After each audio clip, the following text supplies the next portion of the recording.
So I'm pretty tired, so I'm just going to blow through this update. Basically, the last few weeks I've been just trying to get these stupid edges working. Edges being the term for conveyors and pipes and stuff, things that move components from one end to the other. I'm not going to really go into any detail as to why I call it that. Um, but the edges are able to be created now from hitches. Hitches are points on conveyor pulls, so you can see if I hover over this conveyor pull, it gives you this little dot. Um, and parts of buildings. So, like if I go to this smelter here, you can see it's got these little parts here that give me that dot and also light up. Hitches are where you will generate your um, conveyor belts and pipes from, and those will then in turn make up your edges and your transport. So if I hover over one of these hitches here, you can see it highlights orange, which is an output, and this one's green, which is an input, which is really hard to see, something I need to fix. And then each of these guys here are considered neutral. And so by using that, we can kind of determine how these hitches can connect. um, they also have different types, so this conveyor type here and this pipe type here are incompatible. So if I click on this conveyor here, it gives me some options, or this hitch, it gives me some options to connect, grab point, and delete a point. If I hit connect, you can see it automatically creates this little conveyor doodad with some curves built in, which are really nice. The previous one had some major issues with curves and seams and all that. So to connect, you just go to another hitch and it lights up green, and you can click and you now have a hitch or a edge. Conveyor, smooth curves, automatic, all that. So if I click on here and then, connect to this smelter here, it automatically curves and it looks really nice. Additionally, I can uh,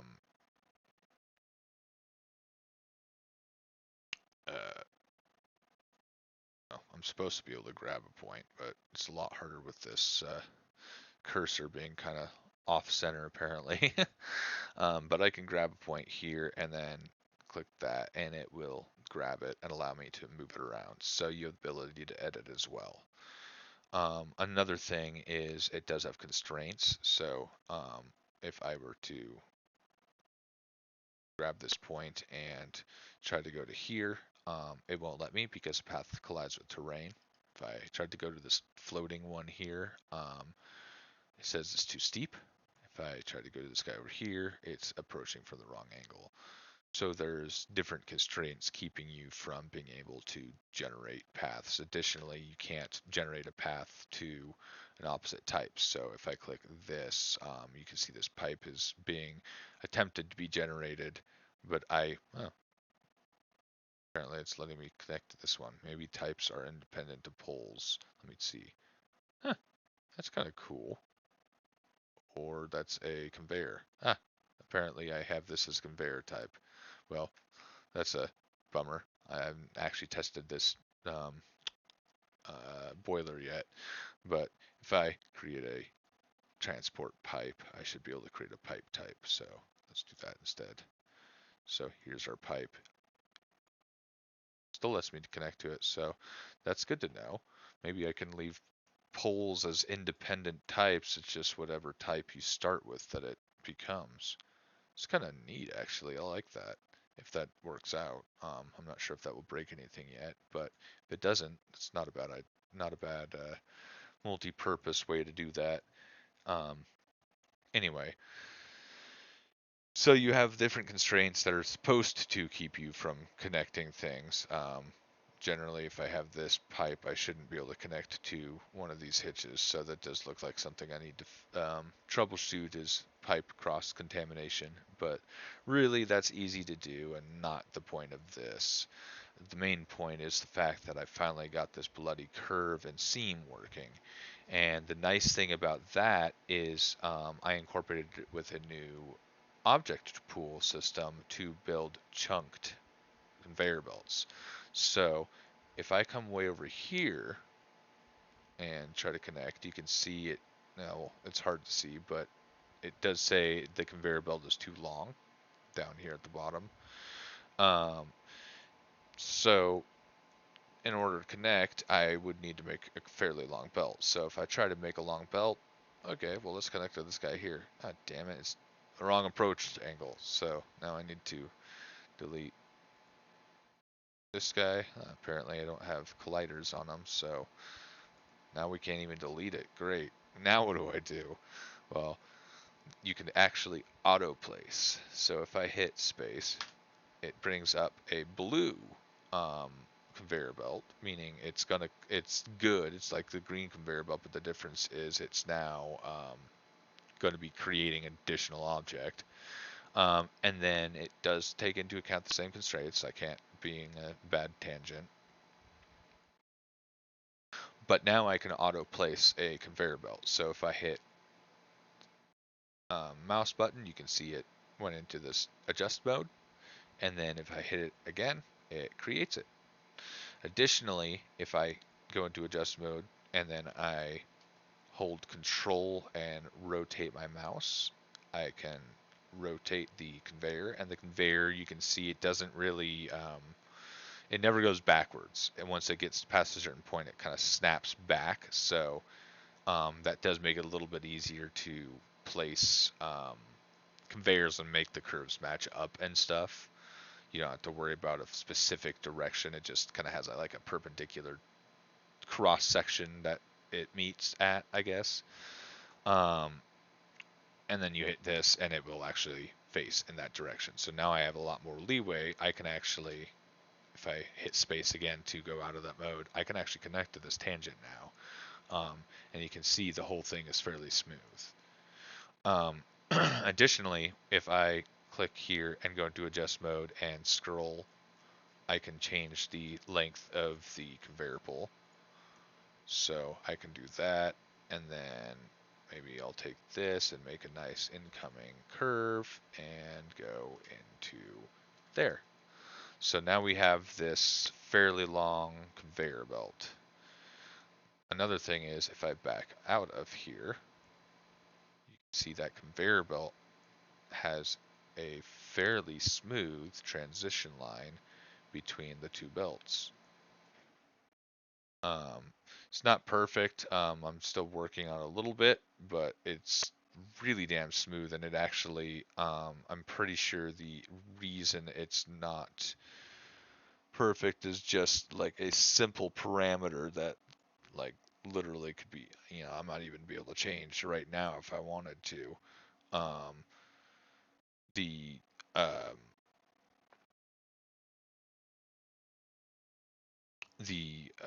what am I saying? The main thing is that the curved tangents are actually matching up. Um, and so these chunks, basically, the point of these chunks is they can LOD and cycle. So if I, say I have one of these and there's 10 parts, or there's like 10 of them that can be active at a time, that they can actually kind of cycle and keep 10 little objects making up this entire conveyor belt the entire way. But in the automation system, this entire thing is considered an edge. Um, and they do have interactivity as far as the ability to like overlap and stuff. So unlike buildings that are going to be a little bit more restrictive in their ability to overlap, edges are a little bit more forgiving as far as that, because they're going to be your transports. So it's really easy to create these now. I think it's way better looking than it was before. It fits really well with the theme. I don't know what these are. I don't know why it twists. But it would be interesting to um, utilize that somehow, especially if I could figure out where those twists are and actually just like do it on purpose. But it could just be the rolling. In fact, I'm curious what happens if I change that rolling right now. Settings. Game settings, roll profiles. If I change the pipe roll allowance to 0, and then take this guy and grab it.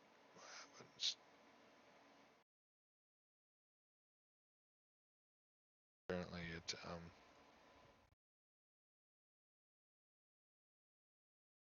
doesn't like me grabbing that. Might have actually solved it.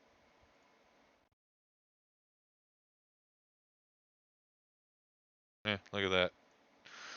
So lots of the settings are actually really, really stupid simple and easy to fix. I just need to tweak them. So yeah, finally got this shit in order.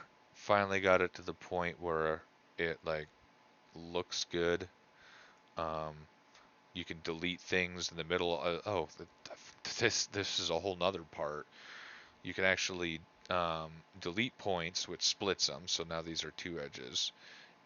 And you can merge. So if I had two existing edges and then I connected it, it would merge them. Or if I had, a completely different building, I can, let's say I delete this point actually. You can see I got these two objects here. So this makes it a little bit more interesting. If I can click on the point, there we go. So if I delete the point, you can see even though it was two different objects meeting at that point, it still knows that they're like it's one single edge and now split it into two edges. And then when I click the point and connect to a different thing, which I can't because it's too sharp, just grab it and plug it in. Oh, it's actually an invalid hitch. What one am I coming from? Huh. Apparently I'm coming. Apparently I flipped this around. Let's go to a smelter and see what happens if I do that. Yeah, cool. So you can see it does take into account the input and output at least. So I just need to also make it take into account the pipe versus, the various types. Um, but what I was getting at was that this was one edge that had a connection to this pipe, and I was able to split it and merge it, and the automation system will be able to handle that. But even more, because all I'm doing is manipulating these ephemeral edges, these long edges, and a different rendering system is handling which objects are at which chunk of that edge, I don't actually have to worry about the object. So like when I'm clicking delete point, I'm not deleting the object. I'm just deleting a point on this edge. It's supposed to be the first point or the middle point, but what's up, Ina? Hey, um, it's supposed to be the first point, but or the middle point. But if it can't find that or something goes wrong, it grabs the first point.